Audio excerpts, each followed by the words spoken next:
Meu amigo empresário, hoje tem novidades sobre imposto sobre serviço, isenção de imposto de renda para quem tem algum tipo de doença grave, novidade também em relação ao imposto sobre heranças, imposto de doação, enfim, é o nosso boletim tributário que, como você sabe, vai retratar as notícias mais importantes do último mês no mundo tributário. Se você tem interesse no tema, vem comigo, solta a vinheta.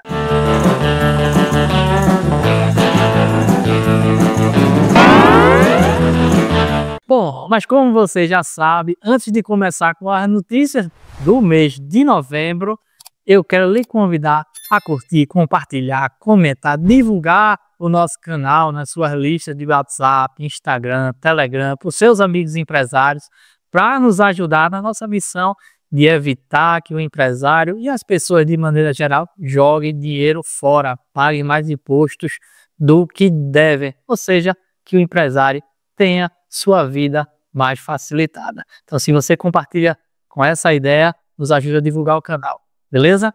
Agora vamos lá. Bom, e a primeira notícia é: ISS não compõe a base de cálculo do PIS e da COFINS.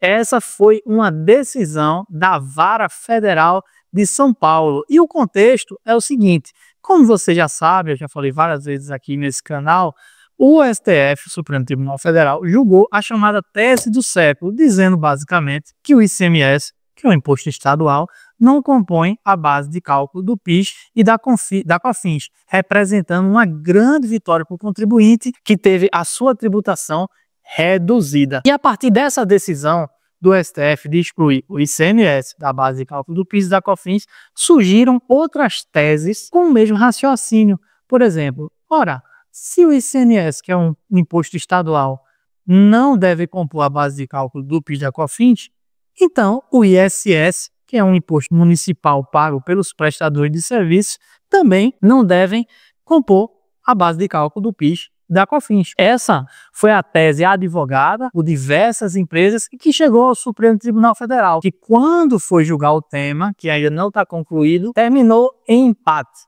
5-5. Está pendente ainda de julgamento, aguardando o voto do ministro Luiz Fux, que pode desempatar em favor ou contra o contribuinte. Mas é fato que há decisões, várias inclusive, já determinando essa exclusão do ISS, o Imposto sobre Serviços, da base de cálculo do PIS e da COFINS, o que representa um ganho tributário significativo para as empresas prestadoras de serviços. Então, se você é prestador de serviço e recolhe ISS, provavelmente essa é uma notícia, essa é uma tese que pode lhe favorecer grandiosamente. Preste atenção nisso. E a nossa segunda notícia de hoje é uma notícia que, ao contrário da primeira, não foi tão interessante para o contribuinte. É o seguinte: o STJ, o Superior Tribunal de Justiça, decidiu exatamente o que eu vou dizer agora. Fisco pode arbitrar ITCMD se valor venal é diferente do valor de mercado. O que significa isso na prática? Primeiro, entenda o que é ITCMD. ITCMD é o imposto, o nome do imposto sobre doações e heranças. E o que aconteceu nesse caso concreto? Nesse caso, o contribuinte alegou que o imposto a ser pago nessa transmissão, nessa doação, seria com base no valor venal do imóvel, que é aquele valor que normalmente consta lá quando no IPTU e mesmo em relação ao ITBI, e que normalmente é um valor mais baixo. Só que a Fazenda reclamou e disse: epa, não é assim. Na verdade, o valor sobre o qual deve ser calculado esse imposto de transmissão é o valor de mercado, e recorreu em relação à decisão que inicialmente tinha sido favorável ao contribuinte. Essa decisão, ou melhor, esse caso chegou ao STJ e o STJ, infelizmente, deu razão ao fisco, entendendo que, de fato, o valor sobre o qual deve incidir a alíquota do imposto de transmissão por herança e doação, o famoso ITCMD, aqui no Pernambuco chamado de ICD, é o valor de mercado, que normalmente é um valor mais alto do que aquele que consta lá no valor venal no cadastro imobiliário. Perfeito? Então preste atenção nisso, porque eventualmente você pode ser cobrado dessa maneira. E a nossa terceira notícia é a seguinte: aposentados por doenças graves são isentos de imposto de renda, diz a Justiça Federal. Esse foi um caso lá do Distrito Federal, onde uma vara federal analisou 2 casos. Um caso de um cidadão que tinha neoplasia, câncer, e um outro que tinha cegueira monocular e também Alzheimer. Ambos pediram, junto à Receita Federal, fizeram um requerimento de isenção do imposto de renda em relação aos proventos da sua aposentadoria, tanto pelo regime geral, quanto também a previdência privada complementar.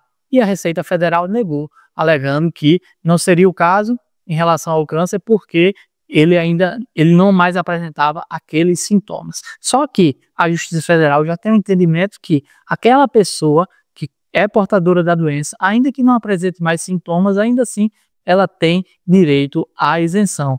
Portanto, essa decisão na Justiça foi favorável nesses 2 casos e, além de deixar de pagar esse imposto de renda para frente, todo aquele valor dos últimos 5 anos que foram recolhidos a título de imposto de renda também terão que ser restituídos, devolvidos ao contribuinte. Então fique esperto, inclusive aqui no canal já tem vídeo falando sobre isso, você pode pesquisar e com certeza você vai encontrar que eu explico detalhadamente como funciona a isenção do imposto de renda para doenças graves. Embora a gente saiba que o ministro Fernando Haddad, taxado, como dizem por aí, resolveu propor uma medida para que isso seja excluído do ordenamento jurídico, ou seja, para que essas pessoas não tenham mais direito a essa isenção, mas o fato é que isso ainda não foi aprovado e, se for, vai ser para frente, e aquelas pessoas que tiveram ou têm ou se encaixam na lei atual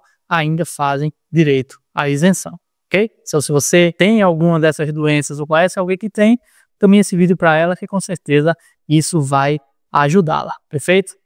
Vamos para a próxima. E a nossa quarta notícia é uma notícia bacana, legal demais para os empreendedores, para os empresários que têm patrimônio e querem fazer planejamento sucessório, porque um juiz estadual lá de Goiás reafirmou um entendimento interessante, que é o ITBI, Imposto de Transmissões sobre Bens Imóveis, não incide sobre a transferência de um imóvel para a pessoa jurídica. Então, o que isso significa na prática? Você, quando vai fazer um planejamento patrimonial ou sucessório através de uma holding e vai transferir o seu patrimônio da pessoa física para a pessoa jurídica, fazendo a incorporação, há alguns entendimentos equivocados do nosso ponto de vista de que deveria ser pago o ITBI nessa transferência, esse imposto municipal. Só que a Constituição, do nosso ponto de vista, é clara e há várias decisões e entendimento nesse sentido de que essa transferência para incorporação para a pessoa jurídica, ela tem imunidade tributária a partir da leitura de um dispositivo constitucional. E isso foi mais uma vez reafirmado nessa decisão e, claro, favoreceu bastante os contribuintes. Então, se você tem planejamento tributário, ou melhor, tem um planejamento sucessório ou pretende ter através da holding, você tem que prestar atenção nisso, porque um dos pontos mais nevrálgicos, um dos pontos nodais desse planejamento é justamente o pagamento de ITBI, que você pode se livrar dele, ainda que os municípios venham a cobrar, porque essa cobrança é inconstitucional. Então, não pague, impugne, brigue, recorra à justiça, porque sua chance de êxito é grande, ok? E a nossa quinta e última notícia de hoje é uma notícia favorável ao contribuinte e ela tem a seguinte manchete: juiz autoriza exclusão de PIS e COFINS das suas próprias bases de cálculo. Eu já mencionei aqui, numa dessas notícias, sobre a peça do século. Exclusão do ICMS da base de cálculo do PIS e da COFINS. O Supremo Tribunal Federal entendeu que o ICMS, por ser um imposto que tão somente passa transitoriamente pelo caixa da empresa e não se agrega no patrimônio dele, afinal as empresas não faturam o ICMS, que é um imposto estadual, então quem fatura o ICMS é o Estado, não é a empresa, embora o valor do ICMS passe pelo caixa da empresa, depois seja recolhido ao Estado, e assim seja o ICMS um montante que não se agrega ao patrimônio da empresa, não gera riqueza para a empresa, ele não pode ser tributado pelo PIS e pela COFINS. Então veja, se o ICMS é assim, imagine se o próprio PIS e COFINS incidisse sobre as suas, fizesse parte da sua própria base. PIS e COFINS incidindo sobre o PIS e COFINS. Não faria nenhum sentido. Se o ICMS não se incorpora, o PIS e COFINS, naturalmente, também não se incorpora, uma vez que as empresas não faturam PIS e COFINS. Então, esse juiz federal de Alagoas, já nessa linha de raciocínio que vem sendo acolhida pelo judiciário a favor dos contribuintes, terminou decidindo favorável a você, empresário. Então, se é seu caso, se você é lucro presumido, lucro real, tem esse tipo de regime de tributação, você potencialmente pode avançar em relação a diminuir sua carga tributária, ajuizando uma ação dessa natureza. Enfim, essa foi a quinta história de hoje e, claro, antes de terminar, chegou aquele momento que você tem certeza, mais espera, mais aguarda, que fica ansioso, fica contando as horas para que chegue. É a hora do nosso... Conta história aí, doutor! E a história de hoje, mais uma vez, vai tratar de como liberdade e tributação, liberdade da atividade econômica e tributação estão intimamente ligados. Repara aqui, lá no Brasil colonial, por volta do século XVII, os portugueses tinham um tipo de bebida que era extraída da uva. E eles queriam monopolizar esse tipo de bebida e impedir que as pessoas negociassem outro tipo aqui no Brasil, como a cachaça. Repare que a essa altura a produção de cana-de-açúcar no Brasil já tinha diminuído em razão da expulsão dos holandeses.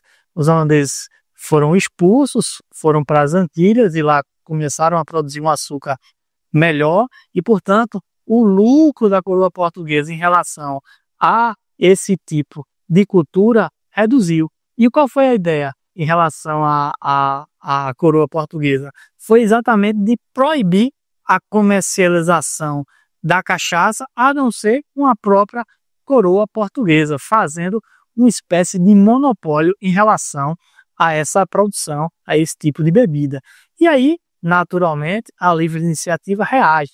E reagiu, primeiramente, como é comum, com o comércio ilegal da cachaça, vendendo de forma claramente aberta, inclusive a olhos vistos pela própria coroa portuguesa. E a coroa portuguesa, percebendo isso, resolveu apertar ainda mais, tributando aquele produto, a cachaça, inclusive tributando e ameaçando as pessoas de irem à prisão ou até mesmo ao exílio. Veja se pode uma situação dessa. E aí, claro, os fazendeiros se reuniram, foram até o governador e protestaram veementemente, inclusive derrubaram o querido governador da época, o senhor Tomé Correia, e indicaram o Agostinho Barbalho para assumir o governo, que também não durou muito, porque tinha uma inabilidade política muito grande, e seu irmão, o Jerônimo Barbalho, assumiu em seu lugar. Mas o que importa é que, no final das contas, a coroa portuguesa não resistiu à livre iniciativa, não resistiu ao protesto dos fazendeiros que queriam cultivar, produzir e comercializar o seu produto e se rendeu ao protesto e, portanto, liberou o comércio generalizado da cachaça, de modo que, nesse capítulo da história, a livre iniciativa saiu vencedora. Esse episódio ficou conhecido como a Revolta da Cachaça. Beleza? Espero que tenha curtido essa nossa história e esse nosso vídeo. E lembrando, curte, comenta, compartilha nosso canal e nos ajuda na nossa missão de tornar a vida do empresário muito mais fácil. Um abraço e até a próxima.